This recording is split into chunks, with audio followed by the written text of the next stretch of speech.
नमस्कार, आप सभी का स्वागत करता हूं अपने YouTube चैनल सुरेंद्र सिंह बोरा में। साथियों, आज माननीय सुप्रीम कोर्ट में पश्चिम बंगाल के अर्नव घोष की बीएड वर्सेज बीटीसी पुनर्विचार याचिका पर सुनवाई हुई। ये पुनर्विचार याचिका बीएड के एलिजिबिलिटी क्राइटेरिया को लेकर के था। माननीय सुप्रीम कोर्ट ने 11 अगस्त 2023 को बीएड एलिजिबिलिटी के संदर्भ में जो फैसला सुनवाया था, जिसमें कि बीएड की मेरिट पर बात की गई थी, क्वालिफिकेशन और मेरिट पर बात की गई थी कि बीएड जो है कि 1 से 5 तक पढ़ाने के लिए किसी भी तरीके से जो है कि एलिजिबल नहीं है। तो साथियों, सबसे बड़ी बात मैं आज आपको ये बता देता हूँ कि बीएड की तरफ से माननीय सीनियर एडवोकेट प्रशांत भूषण जी और अभिषेक मनु सिंघवी और बीटीसी की तरफ से मीनाक्षी अरोरा जी ने इस केस की पैरवी की। तो यहाँ पर जो है कि जस्टिस अनिरुद्ध बोस और जस्टिस सुधांशु धूलिया के कोर्ट पर ये क्लेरिफिकेशन याचिका को सुना गया है। जस्टिस सुधांशु धूलिया जी ने बीएड को लेकर के एक बात ये कहे कि यहाँ पर नौकरी देने का तो सवाल ही नहीं होता है और ब्रिज कोर्स जैसा कोई भी चीज यहाँ पर नहीं है। और उन्होंने टोटल ही जो है कि बीएड की मेरिट बेस पर ही बात करी। तो और उन्होंने ये भी कहा कि यहाँ पर जो है कि जो क्वालिटी एजुकेशन है वो केवल वही दे सकता है जिसकी ट्रेनिंग जो है कि एलिमेंट्री एजुकेशन को लेकर के करवाया गया है। यहाँ पर बीएड की जो ट्रेनिंग है वो एलिमेंट्री एजुकेशन को देखते हुए नहीं करवाई जाती है। इसलिए जो है कि एनसीटी ने जो रूल तय किया है वो रूल जो है कि आरटी एक्ट 23A के तहत तय किया है कि जो मिनिमम क्वालिफिकेशन क्राइटेरिया है 1 से 5 तक पढ़ाने के लिए, उसमें केवल डीएलएड ही एलिजिबिलिटी रखते हैं। तो साथियों, सबसे पहली बात मैं आपको बता देता हूं आज के केस में क्या हुआ कि जो अर्नव घोष की याचिका थी वो जो है कि ऑन गोइंग प्रोसेस के लिए थी। ठीक है, जो भी भर्तियां हैं ऑन गोइंग प्रोसेस के लिए थी और ये भर्ती कहीं भी जो है कि इस बात पर नहीं थी कि जो भर्ती कंप्लीट हो चुकी है तो उस केस को डिसाइड करे। यहाँ पर देखिए, जो अर्नव घोष की जो याचिका थी वो आज डिस्क्लोज हुई है। तो डिस्क्लोज यानी कि उसको खारिज कर दिया गया। तो बहुत सारे लोग जो है कि इसको उस भर्ती से भी जोड़ रहे हैं कि जो भर्ती पहले से ही कंप्लीट हो चुकी है। तो माननीय जजेस ने कह दिया है कि जो भर्ती कंप्लीट हो चुकी है उसके लिए अलग से डिसाइड होगा। यहां पर कि जो सुप्रीम कोर्ट का 11 अगस्त का डिसीजन है, 11 अगस्त 2023 का डिसीजन है, वो कब से लागू होगा, कि रिट्रोस्पेक्टिव रूप से लागू होगा क्या प्रोस्पेक्टिव रूप से। तो यहां पर अभिषेक मनु सिंघवी जी की तरफ से एक सवाल पूछा गया कि आखिर ये जो है कि कब से लागू होगा, यानी कि कब से लिया जाएगा और कब से लागू होगा। तो इस पर जो है कि बात ये कहेगी कि ये रिट्रोस्पेक्टिव रूप से लागू रहेगा, यानी कि जोधपुर हाई कोर्ट के डिसीजन को बताया गया। अब जोधपुर हाई कोर्ट के डिसीजन यानी कि जो जोधपुर हाई कोर्ट का फैसला है उसी को बार बार जो है कि दोहराया गया। तो इसका मतलब है कि ये जोधपुर हाई कोर्ट का जो फैसला दिया गया है उसी फैसले के आधार पर रहेगा।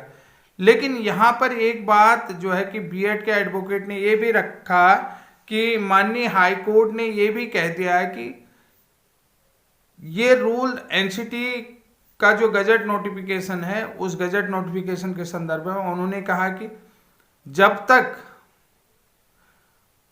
ये नियम तब तक लागू रहते हैं जब तक कोई भी संवैधानिक संस्था जो है कि उस नियम को गलत करार नहीं देती है या उस नियम को अवैध करार नहीं देती है।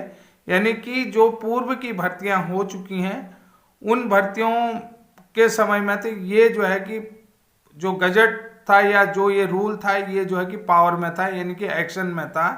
तो ये जो रूल है ये जोधपुर हाईकोर्ट के डिसीजन के बाद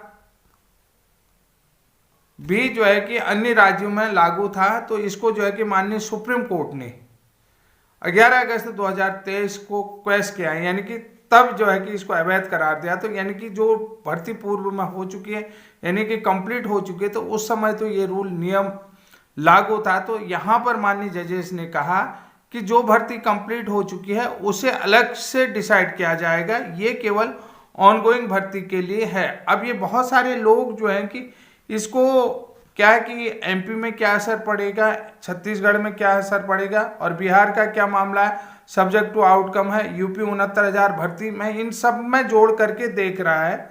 तो ये फैसला कब से लागू होगा और होने गया है। तो यहाँ पर देखिए माननीय जजेस ने ये कहा कि जो भर्ती कंप्लीट हो चुकी है उसको अलग से डिसाइड किया जाएगा। यहाँ पर जो रोजगार देने की बात है तो यहाँ पर केवल मेरिट की बात है। अगर सुप्रीम कोर्ट ने जो है कि 2018 के गजट को क्वेश कर दिया है तो इसका मतलब ये है कि यहाँ पर ये क्वालिटी एजुकेशन की बात कही गई, आरटी एक्ट की बात कही गई। तो साथियों यहाँ पर मैं सीधा सीधा यही बताना चाहता हूँ कि ये जो अर्णव घोष की याचिका थी ये ऑन गोइंग भर्ती के लिए था। जो आगे भर्तियां होंगी उन भर्तियों में बीएड बिल्कुल भी नहीं लिया जाएगा।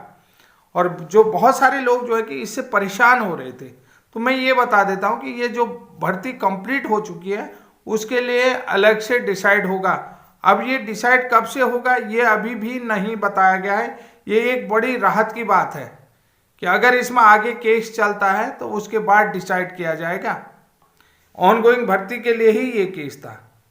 और बहुत सारे लोग जो है कि इसमें जो है कि आरटी एक्ट 23(1) और 23(2) की बात 2010 से कह रहे हैं।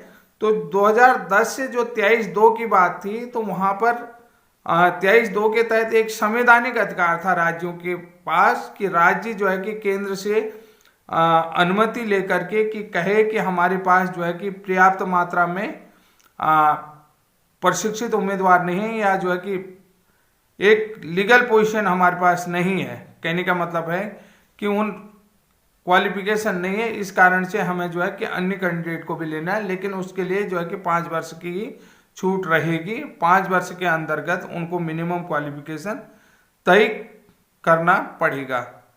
तो अब यहाँ पर जो है कि एक चीज़ और बता देता हूँ कि जो बीटीसी के एडवोकेट हैं मीनाक्षी अरोड़ा जी ने कहा कि जब ये फैसला पैन इंडिया ने सुनवा दिया तो बार बार इस तरीके की चीज़ें नहीं आनी चाहिए कि यानी कि जो सुप्रीम कोर्ट ने फैसला दिया है वो सर्वमान्य होना चाहिए, वो सभी जगह लागू होना चाहिए। बार बार इस तरीके की चीज़ें नहीं आ सकती हैं।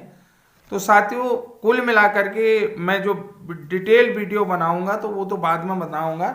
यहाँ पर एक जो राहत की खबर ये है कि जो माननीय जजेस ने, सुप्रीम कोर्ट के जजेस ने कहा कि जो भर्तियां कंप्लीट हो चुकी हैं उस पर इसका क्या असर पड़ेगा, तो उसमें उन्होंने कह दिया कि उसके लिए अलग से डिसाइड करा जाएगा। इसमें कोई भी चीज़ जो ये जो आज का फैसला दिया गया, जो भी दिया गया है, इसमें उन भर्तियों के लिए कुछ भी डिसाइड नहीं होगा कि जो भर्ती कंप्लीट हो चुकी थी उसमें जो अलग से केस आया, चाहे सब्जेक्ट टू आउटकम है या कोई भी हो।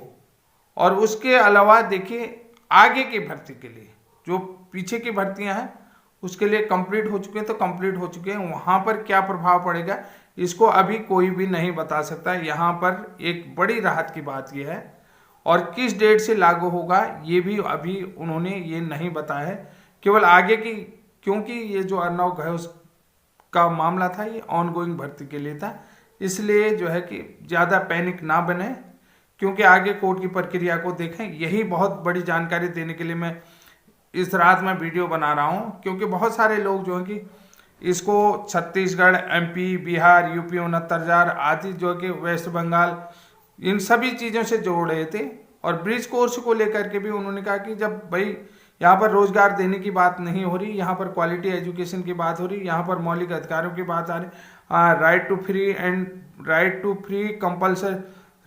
एंड कंपल्सरी एजुकेशन की बात हो रही है, right to children to free and compulsory education की बात हो रही है, तो यहाँ पर क्वालिटी एजुकेशन बीएड के माध्यम से नहीं हो पा रही है। और एडवोकेटों की तरफ से कहा गया कि 2010 से तो लगभग इतने राज्य में 1-1.5 लाख से ऊपर कैंडिडेट जो है कि भर्ती में है, तो उनके लिए भी माननीय जज ने कहा उसके लिए केस करिए, तो उसमें भी हम आगे देखेंगे। तो यानी कि जो भर्ती कंप्लीट हो चुकी है तो उसमें फिलहाल राहत मिल सकती है, मेरा कहने का मतलब ये है। तो आप लोगों को ज़्यादा पैनिक बनने की ज़रूरत नहीं है। यही जानकारी के साथ आज के लिए इतना है। डिटेल वीडियो कल दूंगा, तब तक के लिए जय हिंद, जय उत्तराखंड।